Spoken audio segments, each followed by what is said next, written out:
Gucci. The Gucci brand has really been created by The heart of Gucci is extraordinary. Welcome, viewers, to a journey behind the scenes of one of the world's most iconic fashion brands, Gucci. Beyond the glamour and luxury lies a captivating story of family drama, power struggles, and even a shocking murder. Today, we delve into the untold history of Gucci, from its humble beginnings to its rise as a global powerhouse. So sit back, relax, and join us on this intriguing exploration of Gucci's controversial past. You are watching Business Story. The Gucci brand has truly been a creation. It is widely recognized as one of the fashion brands globally valued at around $22.6 billion. Gucci was born and raised in Florence, Italy. Gucci initially worked in his family's straw hat shop. Unfortunately, the business faced difficulties which left Gucci without any money. At 18 years old, he decided to move to London in search of employment. Eventually landed a job at the Savoy Hotel. It was here that he noticed the guests donning leather accessories and carrying expensive luggage. Fashion went beyond functionality for them. It became a symbol of status that separated the privileged from those fortunate. Inspired by this observation, Gucci continued his career working for Wagonlets, a train company where he frequently assisted travelers with their luggage. This allowed him to closely observe the quality and craftsmanship of high-end suitcases and handbags. Gucci understood that he could become immensely wealthy if he opened his own leather shop and catered to affluent clients like these. But he also understood that before he could strike out on his own, he would need to put in years of arduous effort learning about the leather business and saving money. Gucci never lost his vision while working in a leather goods company after serving in World War I to get as much expertise as he could. Gucci finally had enough money saved up and knowledge acquired by 1921, when he was 40 years old, to start his own business in Florence.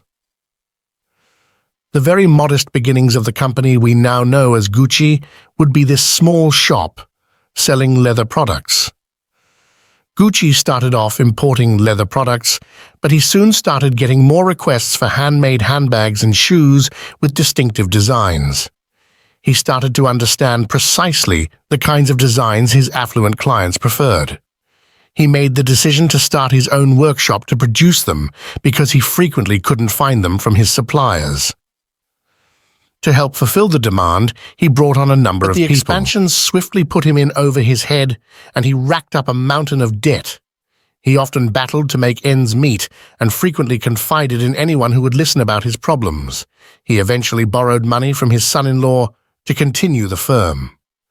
As he grew older, he relied on his three sons Aldo, Rodolfo, and Vasco to assist him in managing the company and fully anticipated that they would eventually take over. But it was obvious at this moment that the Gucci company was ordinary. In reality, there was only one tiny store. Gucci's three sons, though, had grand ideas to alter that. While Gucci was happy with his leather goods company, his sons had much grander ideas. They managed to persuade their father to establish a second store in Rome. He was originally hesitant because he thought it was too hazardous, but they eventually got to him. Because troops were eager to buy presents for their wives and girlfriends back home during World War II. It was a good thing they did, because this second shop ended up becoming quite famous. By the 1950s, Gucci was profitable enough to establish a third location in Milan. Aldo, Rodolfo, and Vasco traveled to New York City in 1953 to look for a location for their first store in the United States. The fact that Gucci passed away from a heart attack barely 2 weeks after launching the New York store suggests that the strain of all this expansion may have been too much for their father to handle. Gucci excluded his daughter Grimalda from his will, but left the business to his three sons. Grimalda attempted to compete in court with her brothers, but failed. Despite the fact that her husband's financing had kept the company going, The daughter was left with none of the Gucci fortune. The legal turmoil in the family's life had just begun. As it turns out, Gucci needed to go to the United States more than anything. The business took off strongly as the first high-end Italian brand in New York City, growing more and more well-liked among Hollywood celebrities. Naturally, this just increased demand for Gucci's goods as more people sought to dress like their preferred movie stars. As a result, the three brothers managed the business smoothly and without incident for a while. However, Fasco went unexpectedly in 1974, leaving his wife the shares he owned. Aldo and Rodolfo purchased her shares, making the two surviving brothers the sole owners of 50% of the business. The two brothers established the first Gucci flagship store in Hong Kong that same year. One of the first companies to concentrate on entering the Asian market was Gucci, and it paid off greatly. The two brothers kept putting these gains back into expanding their business. They added a fragrance line in 1975 and kept increasing the range of goods sold under the Gucci brand. It had evolved well beyond leather luggage. Gucci was now a well-known premium brand sold in countries all over the world. However, Gucci was still very much a private family enterprise at this moment. According to an old Italian proverb, the first generation creates, the second expands, and the third kills family companies. Giorgio, Roberto, and Paolo were the three sons of Aldo Gucci, and he donated a tiny portion of the business to each of them from his stock. Due to his refusal to hand any shares to his only son, Mauricio, Rodolfo Gucci continued to own the entire 50% of the business at the time. The Gucci family's existence was everything but tranquil. The Gucci brand was a source of ongoing conflict between the cousins. Aldo and Rodolfo, two brothers from the second generation, did a fantastic job of turning the business into a tremendous international success. However, they were getting older, and disagreements over who should take over running Gucci after they both passed away were frequent. Then, when Patricia Reggiani, a notorious gold digger, married Maurizio in 1972, things became much more intense. She once remarked that it was preferable to cry in a Rolls-Royce than to be happy on a bicycle. Sure enough that. Patricia cherished living the socialite lifestyle and attending events wearing Gucci clothing. She was putting pressure on Mauricio to take over as CEO of Gucci someday in the background. She also credited herself heavily for the success of the brand.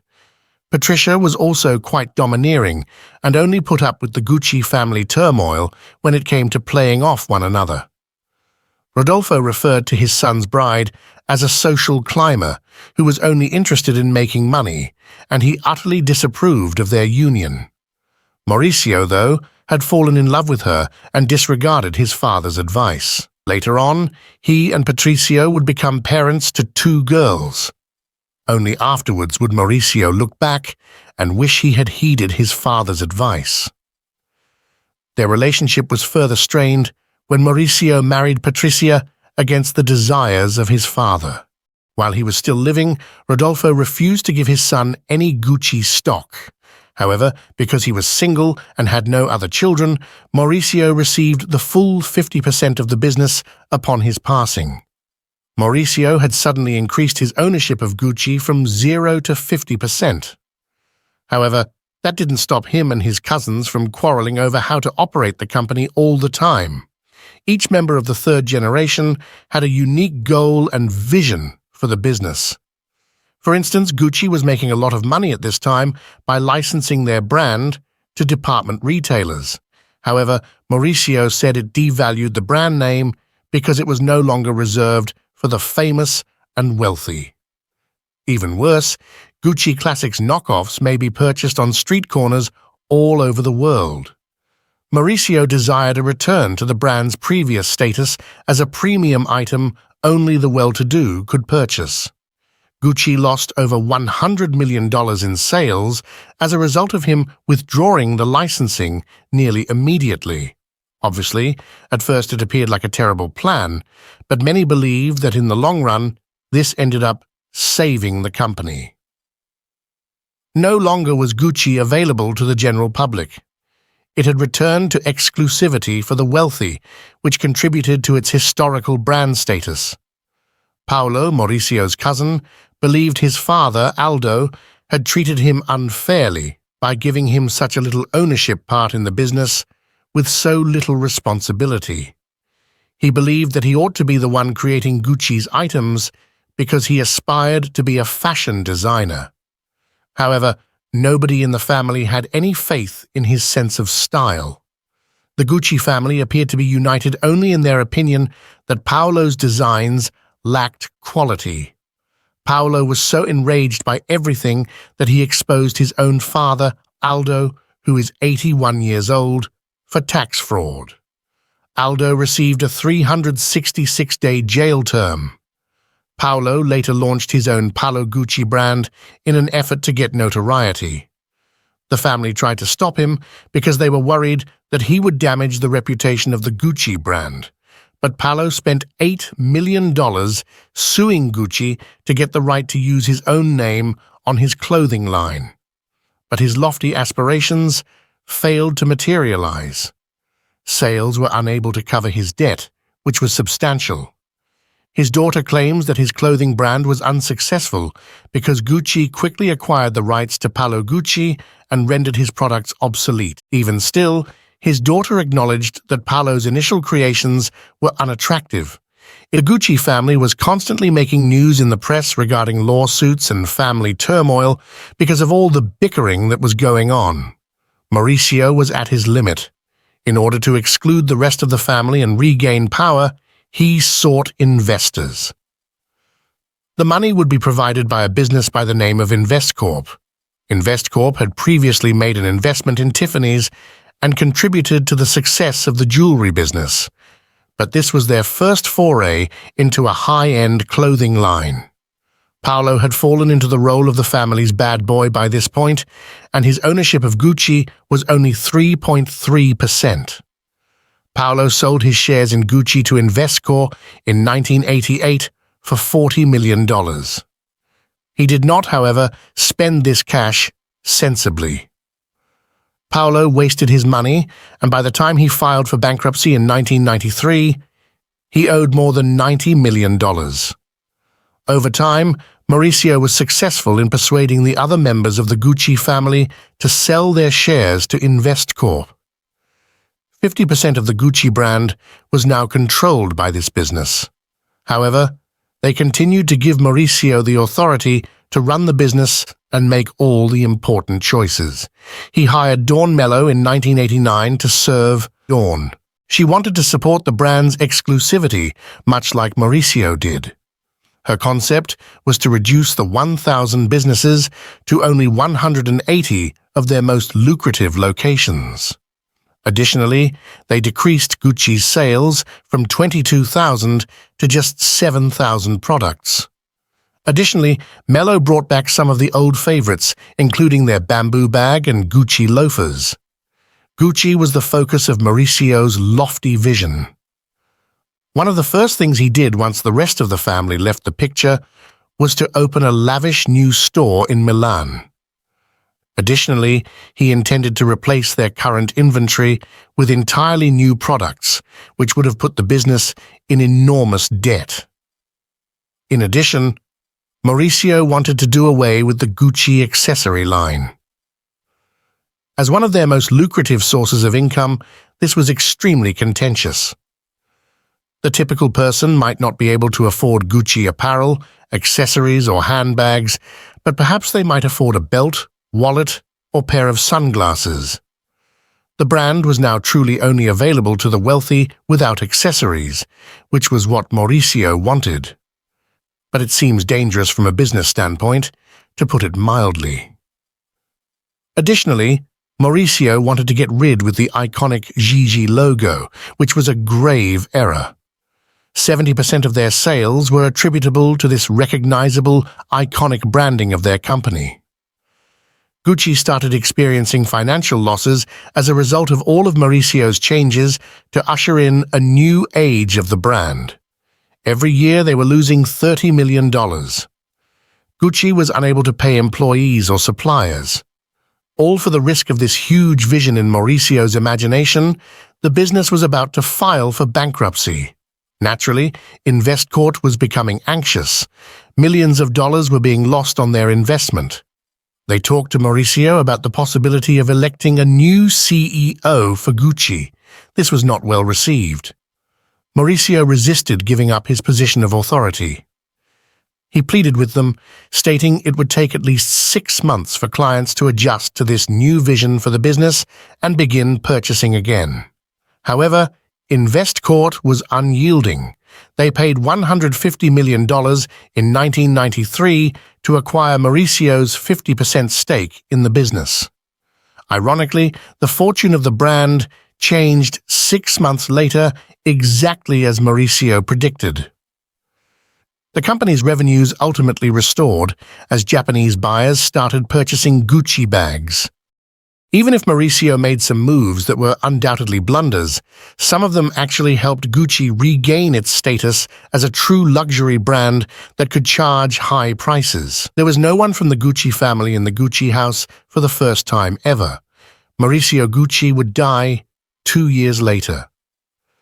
Mauricio and his wife Patricia divorced after years of conflict. Their divorce was finally formalized in 1994. Patricia was more upset and remorseful about losing the Gucci name than she was about losing her husband, according to her close friend Pina. Patricia, who was upset over the divorce, persisted in stalking Mauricio and left him ominous voicemails. Paula, his new girlfriend, attempted to move on, but he wouldn't allow it. Then, in 1995, Mauricio was approaching his office when a shooter suddenly materialized.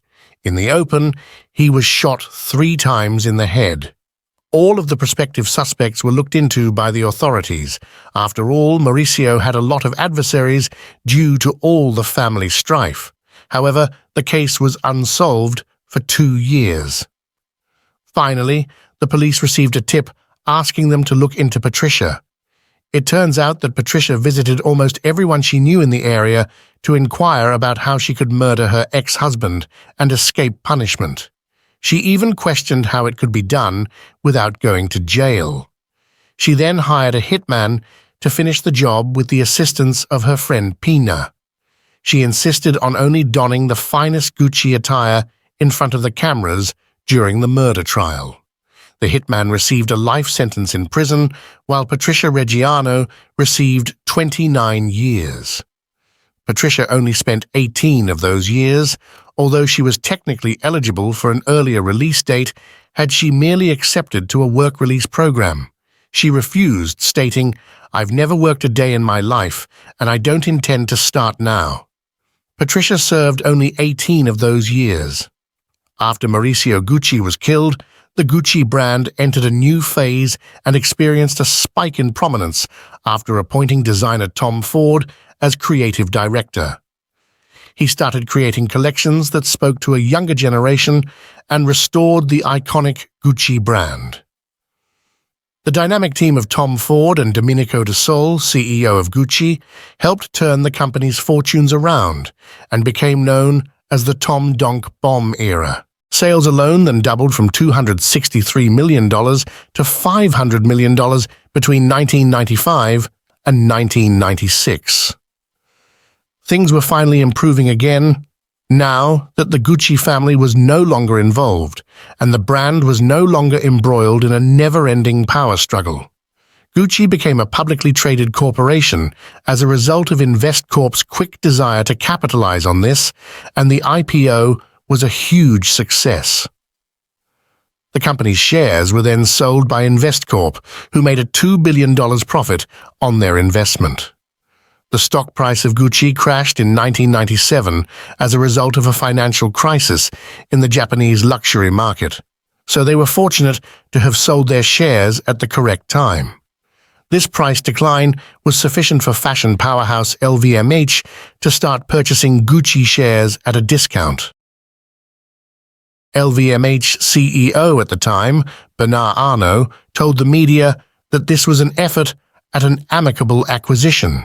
Bernard was known as the Wolf in Cashmere, and has been involved in the takeover of several other significant high-end clothing companies. The Gucci CEO was thus worried. In order to secure more funds, he resorted to an investor. Gucci needed to start buying as many emerging fashion firms as it could in order to stand up to LVMH and become a legitimate competitor rather than being subsumed into it. Balenciaga, Stella McCartney, and Alexander McQueen are just a few of the well-known fashion labels that are currently owned by the Gucci Group, often known as Kering. In 2004, the renowned Tomdom team ultimately made the decision to part ways with the business. As for Gucci, it's obvious that the brand has remained very successful and that it keeps changing with the times. Gucci currently has more than 500 outlets worldwide and has over 50 million Instagram followers. Since the accessories line has come back, Gucci has found the perfect balance between being affordable for practically everyone while remaining luxurious and exclusive. So viewers, it was the story of the Gucci fashion house. PLS, comment us how was the episode. Thanks for watching. We'll see you in next episode of The Business Story.